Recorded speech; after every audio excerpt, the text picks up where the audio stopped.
भारत जोड़ो यात्रा का एक असर साफ दिखाई दे रहा है और वो ये है कि देश की सियासी फिजा बदलने लगी है।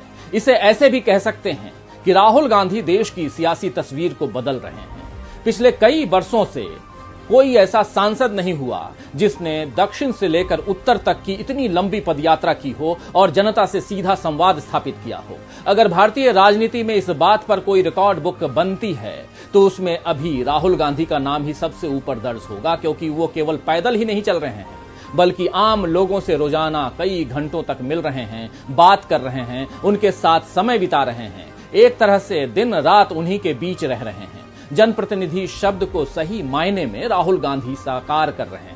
अपने पद की जिम्मेदारियों को पूरी ईमानदारी से राहुल गांधी निभा रहे हैं और उनकी यही ईमानदारी और सच्चाई अब उनके विरोधियों को खौफ में डाल रही। बीजेपी तो पिछले एक महीने से इसी उलझन में है दोस्तों कि किस तरह भारत जोड़ो यात्रा को गलत साबित करें, राहुल गांधी की कैसे छवि बिगाड़ी जाए। और जब राहुल गांधी का मुकाबला वो नहीं कर पा रही है तो फिर नेहरू जी पर बीजेपी के आक्रमण और बढ़ गए हैं। पिछले दिनों पीएम नरेंद्र मोदी और गृह मंत्री अमित शाह ने फिर से इतिहास की गलत बयानी करते हुए कश्मीर समस्या के लिए नेहरू जी को जिम्मेदार ठहराया था। पीएम नरेंद्र मोदी ने तो नेहरू जी का नाम नहीं लिया, मगर अमित शाह ने साफ साफ नाम लेकर उन पर आरोप लगाए।